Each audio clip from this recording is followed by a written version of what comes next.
Good morning, everybody. We are back on the property.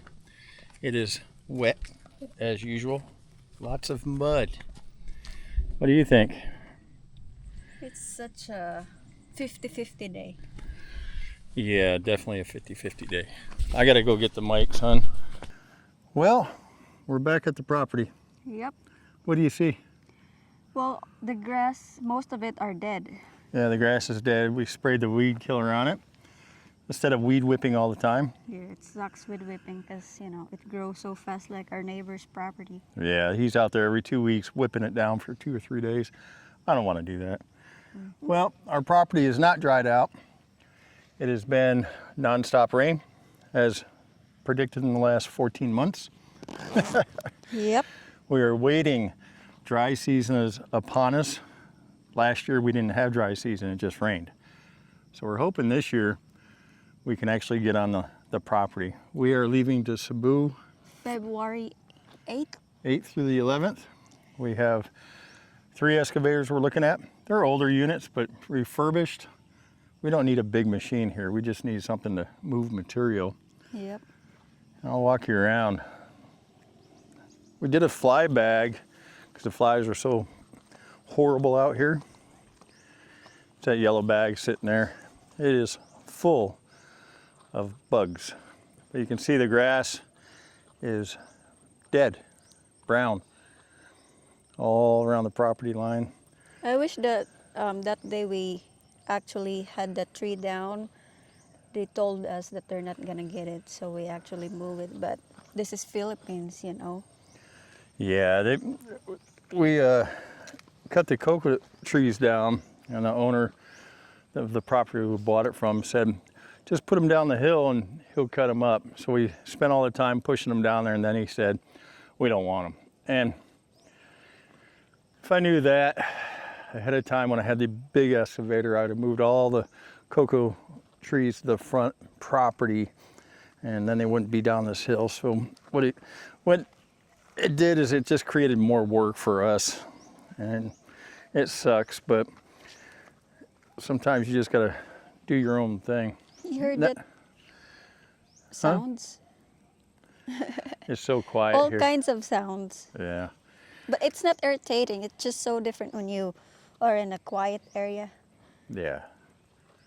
So we've done a ton of research on our materials, material costs, and she actually goes 90% of the time to get costs, because we all know that any foreigner will get a higher price. And we originally had our 3/4 gravel at 1,800 per square meter, or yeah, it was 1,800 per square meter for Cubic. gravel. Cubic is what they call it here. And then she went back and got it down to 1,600. Yeah, the small rack is 1,600 and then the bigger rack is 1,500 because I want a lower price, because I said this is not just a one-time truck. This is going to be a huge building, so I need lower price. Right. So we had a deal on it. Yeah. So it doesn't sound like much, 200 pesos less, but it's almost $4, somewhere around that, per cubic meter. And when you're talking about hundreds and hundreds and hundreds of cubic meters of stone and sand, it'll save a couple thousand US. And I know a lot of people go, oh, it's only 200 pesos per cubic meter, but when you get 5 ordered at a time, that's 2,000 pesos every truckload. And if you're talking 20 truckloads, well, then you're talking 40,000, almost $1,000 right there. And then you go into the sand. And also when you order concrete, the bags. So I think it was, yeah, the flies I cut my leg earlier and the flies are biting me. But when you buy concrete, you can get a reduced price per bag when you buy volume. And that goes the same for your rebar. And I heard an engineer talk about a 3340 rebar, and that's for pipe. So I knew he didn't know what he's talking about, because I think rebar is 40 and 60, And it should be stamped on there. And a 60 can hold twice as much than a 40 when you put them in columns. So we'll do a lot of 40 and 60 on this property. And I think it's just going to be a nightmare because we're on a hill and we got to stair step our wall down. You can see all the coconut trees over here. We got to move all that. The jungle has taken over. Not bad. We already sprayed, so Right. it's not that bad anymore. I got a very aggressive fly. I got to put you guys on. So we put a few stakes here and we level these lines if Jacob doesn't mess with them. And this is going to help us grade the property. We have a lot more work to do here. Jacob, stop. He's trying to catch He's trying to dragonflies. catch every fly he saw. Yeah, every fly he sees, he tries to catch them. But it keeps them active. So you can see the water is running on the property. I angled it off this way so the water would pitch one way. And then this property, we are going to actually cut it down 1 meter lower. And this dirt has been packing for, what, 4 months? Yep. And it's gone down about 1.5 feet just from all the rain. We have stone over here. It's like a flake stone. It's easy to dig out, but it's going to be a good foundation. So when we set our posts for our concrete wall going down the driveway, we're actually going to be going down into stone. But So it's been 4 months since we dig this dirt, right? It seems like it's already a year. yeah, it's been nonstop. The weather has been horrific. Wednesday, we got, what's coming in?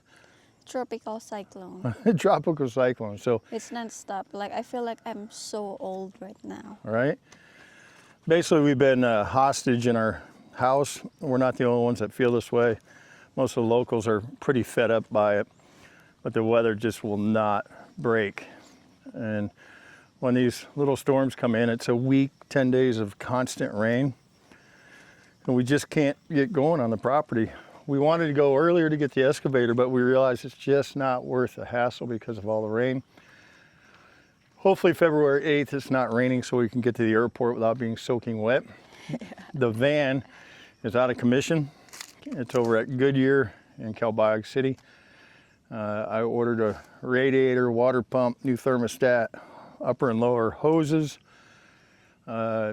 We blew the head gasket on it. We got really hot when we were coming back from Davao, and I knew we did it, and that's why we drove through the night when it was cooler, trying to get home. And just ordered all the parts. The mechanic actually came out to our house and took a look at it, and we saw that there was water being mixed in the oil, and we knew it was a head gasket. So that's 2 weeks to get that fixed. I provide all the material, and they're going to charge me for their labor. So hopefully in another week, week and a half, we'll have the van back because we need the van to haul all our stuff. And that's what we got it for this property build. So the one thing I guess on the DA64V is that if I order another vehicle, which I probably will in the future because they are good little vehicles, I will have all new coolant system put on it, not the old stuff, because the radiator was pretty rusty and water flow was pretty bad and it overheated my engine, and now I'm paying out money to fix it compared to paying out money up front to put all new stuff in and not having to deal with it. But other than that, I still love our van. I do like the van. It drives nice. A little loud with the big tires, but that's just normal. Shh. Oh, what do you got? Dragonfly, trying to catch it. Trying to catch a dragonfly? It's not dragonfly, it's so little.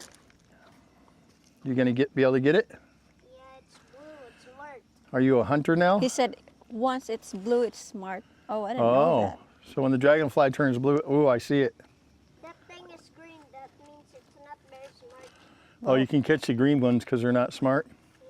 Yeah. Oh. How did you know? So, Feminine trying to catch a dragonfly. yeah. Blue one. So we sprayed all down the property. You can see all the brown dead grass. And that has really helped out a lot. So we try to make more videos, but you know, we're stuck in the house, and I'd rather be making videos on our property and moving forward. And it's just, you know, when it rains every day, Jacob didn't even go back to school on Friday because it was raining so hard at lunchtime. Yeah. We just kept him home. He actually asked, why is it raining every day? Yep. He gets home from school. He wants to ride his new bike so bad. And every time he goes out, it starts downpouring on him. So it's, Like he's so disappointed when he asked us. yep. I said, well, just go outside and look. And he'll walk out, come in. It's raining already.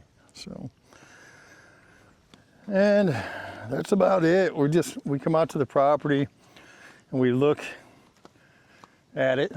And that's about all we can do. We've got all our pricing down.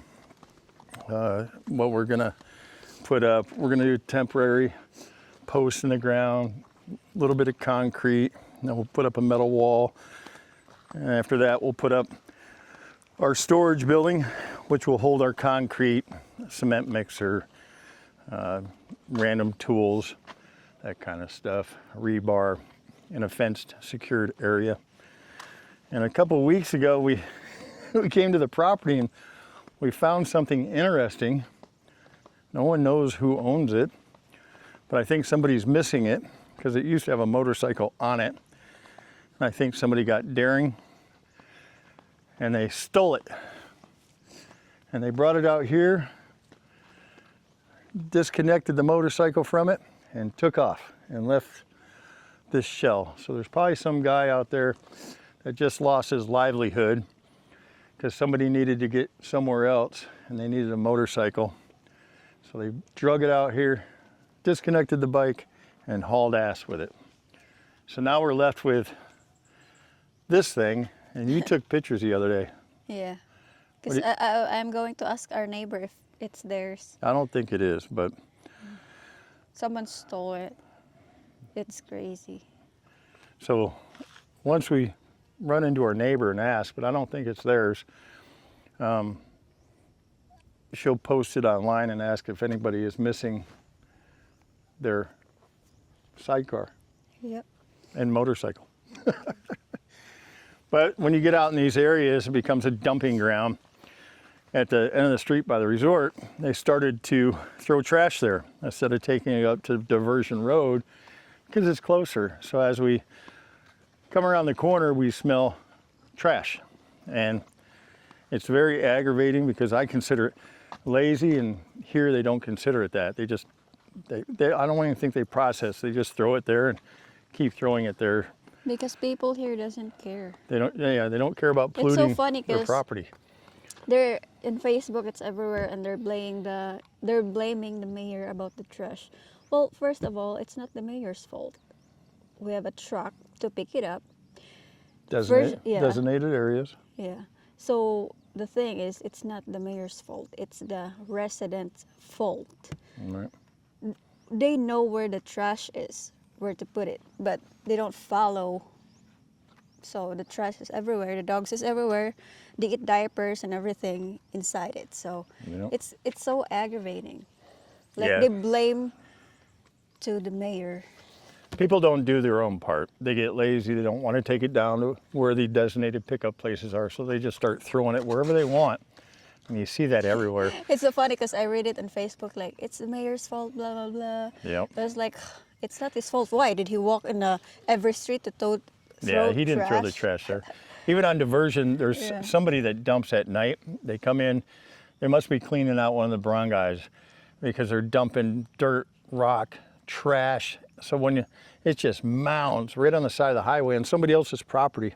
So they're probably charging to haul trash out and then just dumping it on the road and making it somebody else's issue. I mean, there's a sign everywhere. Don't throw the trash there. Yeah. But they keep doing it. People keep doing it over and over. And then they blame the mayor and he's not doing his job. It's like, oh my God.